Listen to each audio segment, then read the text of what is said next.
नमस्कार। South Asia monitor के Sam podcast में नई श्रृंखला के साथ मैं सरोज कुमार। आज जब देश आज़ादी के 75 साल का जश्न मना रहा है, हमने कुछ भूली बिसरी मगर बेशकीमती कहानियां चुनी है आपके लिए। श्रृंखला का नाम बनारस विद्रोह। जी हाँ, बनारस विद्रोह भारत में अंग्रेजों के खिलाफ पहला जन विद्रोह था। उसके बाद तो विद्रोह की श्रृंखला चल पड़ी। तो शुरू करते हैं श्रृंखला की पहली कहानी। खाक भी जिस जमी की पारस है वो शहर मशहूर बनारस है। तो ये कहानी बनारस की जनता की वीरता की है। जी हाँ, 1781 में बनारस की जनता ने 200 अंग्रेज सैनिकों अधिकारियों को मार गिराया था। ईस्ट इंडिया कंपनी के पहले गवर्नर जनरल वारेन हेस्टिंग्स को जान बचाकर भागना पड़ा था, रात के अंधेरे में साड़ी पहनकर। जीत की खुशी में बोली गई एक पंक्ति बनारस की गलियों में आज भी गूंजती है। घोड़े पे हौदा, हाथी पे जीन, काशी से भागा वारेन हेस्टिंग।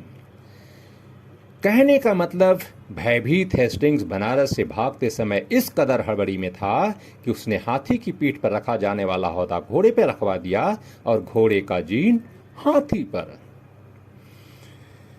दोस्तों, ये वो समय था जब भारत में ब्रिटिश राज का सूरज ईस्ट इंडिया कंपनी के रूप में पूरब में उग चुका था। ये सूरज धीरे धीरे आसमान में ऊपर चढ़ रहा था। उसकी धूप देश के दूसरे हिस्सों में पसरने लगी थी। वारेन हेस्टिंग्स बंगाल में उगे इस सूरज की तपिश बढ़ाने में जुटा हुआ था। रॉबर्ट क्लाइव के साथ मिलकर उसने भारत में ब्रिटिश राज का रास्ता अंततः साफ कर दिया। देश की रियासतें एक एक कर ईस्ट इंडिया कंपनी के अधीन आती गईं। अवध भी उसी में एक था। अवध के नवाब अशरफुद्दौला के साथ 1774 में कंपनी का एक समझौता हुआ। बनारस रियासत उस समय अवध के अधीन थी, लेकिन इस समझौते के बाद बनारस ईस्ट इंडिया कंपनी के अधीन आ गई। रियासत के राजा चेत सिंह के साथ हेस्टिंग्स की पुरानी अदावत थी।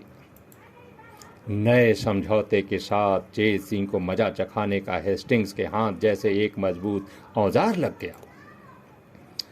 उसने चेत सिंह से वसूली के नित नए फरमान जारी करने लगे। चेत सिंह ने एक हद तक तो उसकी मांगे पूरी की, लेकिन हेस्टिंग्स की मांगे तो बढ़ती ही जा रही थी।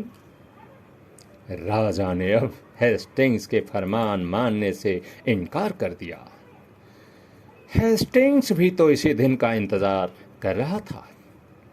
उसने चेत सिंह पर आज सत्ता के दुरुपयोग का आरोप लगाया और उन्हें दंड देने के लिए सेना की 2 कंपनियों के साथ 5 जुलाई 1781 को कलकत्ता से बनारस के लिए कूच कर गया।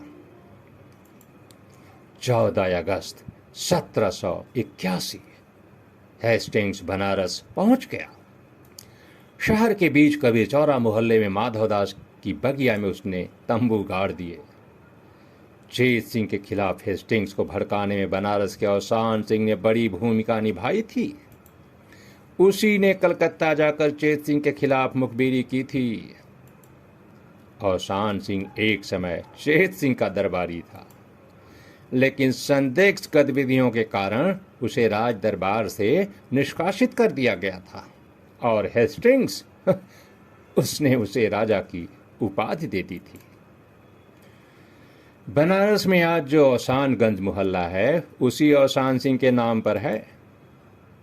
हेस्टिंग्स ने औसान सिंह की ही मदद से चेत सिंह को गिरफ्तार करने की साजिश रची थी। 15 अगस्त 1781 हेस्टिंग्स ने मैकहम नामक एक अधिकारी को पत्र के साथ चेत सिंह के पास भेजा। वह पत्र क्या, आरोप पत्र था। चेत सिंह पर आज सत्ता के दुरुपयोग का आरोप। चेत सिंह ने आरोप खारिज कर दिए, जवाबी पत्र भेजे, लेकिन हेस्टिंग्स का तो मकसद ही कुछ और था।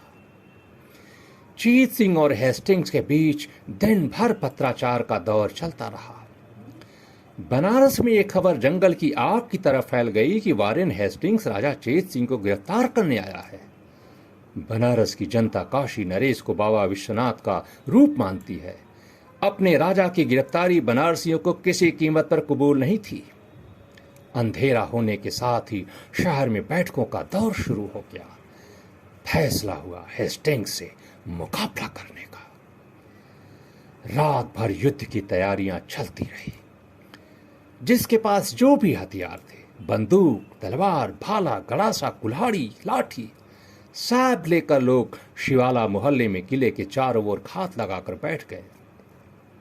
हेस्टिंग्स की सेना चेत सिंह की सेना से तो मुकाबला करने के लिए तैयार थी, लेकिन बनारस की जनता उसके ऊपर हमला कर देगी, इसका अंदाजा बिल्कुल नहीं था।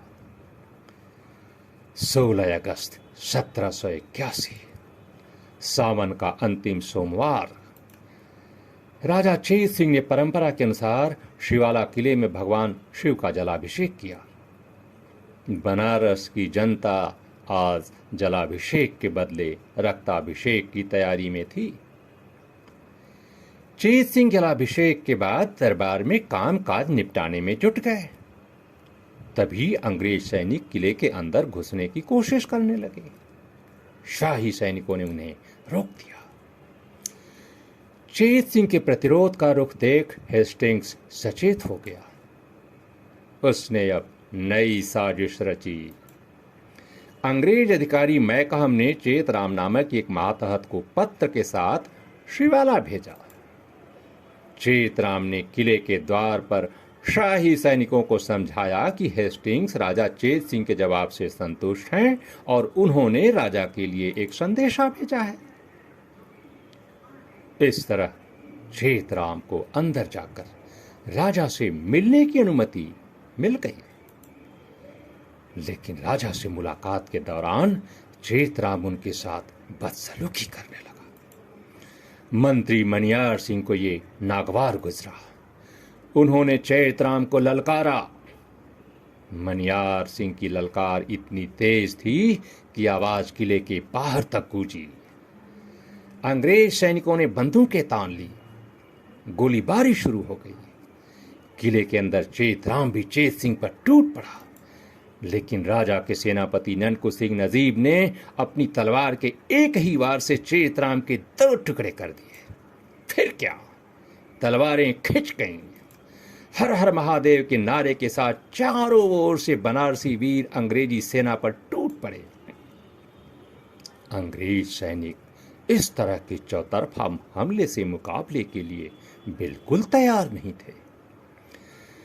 बनारस की जनता की इस तैयारी के बारे में चेत सिंह को भी भनक नहीं थी। शिवाला घाट पर हुए इस चौतरफा हमले में अंग्रेजी सेना के लेफ्टिनेंट आर्क स्कॉट, जे स्टॉकर और स्काइक्स सहित 200 अंग्रेज अधिकारी और सैनिक मारे गए। बनारस की जनता ने अंग्रेजी सेना के साथ भीषण युद्ध किए।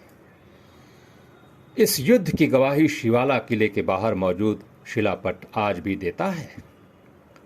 ये शिलापट यूनाइटेड प्रोविंस सरकार ने बाद में लगवाया था। अंग्रेजी सेना के पस्त हो जाने के बाद मंत्री मनिहार सिंह ने राजा चेत सिंह को सलाह दी कि तत्काल माधवदास के बाग जाकर हेस्टिंग्स को गिरफ्तार कर लिया जाए, मगर चेत सिंह बुज़दिल निकले। दीवान बख्शी सदानंद की सलाह पर वो रामनगर भाग गए। चेत सिंह ने यहां एक ऐसी गलती कर दी जिसकी कीमत देश को चुकानी पड़ी, बहुत बड़ी कीमत। चेत सिंह ने यदि हेस्टिंग्स को यही निपटा दिया होता तो संभव है भारत में अंग्रेजों के पैर उखड़ गए होते और आज देश और देश की आजादी का इतिहास कुछ और होता। शिवाला घाट की लड़ाई में हार की खबर हेस्टिंग्स के पास पहुंची। उसके होश उड़ गए। जान बचाने के लिए उसने माधवदास बाग के मालिक पंडित बेनी राम से मदद मांगी। वो चुनार निकलने की तैयारी में था। तभी खबर आई कि राजा के सैनिक उसे गिरफ्तार करने पहुंचने वाले हैं। हेस्टिंग्स के पास समय बिल्कुल नहीं था। जान बचाने के लिए उसने बगीचे में मौजूद एक सूखे कुएं में छलांग लगा दी। आधी रात को लोगों ने उसे किसी तरह बाहर निकाला। हेस्टिंग्स ने कोट पैंट हैट उतार कर साड़ी पहनी और स्त्री के भेष में पर्दे वाली पालकी में बैठकर वो चुनार निकल गया। कहारों को बताया गया था कि बीबी जी विंध्यवासिनी मां के दर्शन करने जा रही है। चुनार में कुछ समय आराम करने के बाद हेस्टिंग्स कलकत्ता निकल गया। शिवाला की लड़ाई के बाद जेत सिंह को लगा कि हेस्टिंग्स अब उन्हें किसी हाल में नहीं छोड़ेगा। वो रामनगर से ग्वालियर भाग गए, फिर कभी बनारस नहीं लौटे। हेस्टिंग्स बनारस जरूर लौटा, कुछ समय बाद एक बड़ी सेना के साथ शिवाला किले पर कब्जा कर लिया। दोस्तों, ये कहानी कैसी लगी हमें जरूर लिखिए, सुझाव भी दीजिए। इंतजार रहेगा।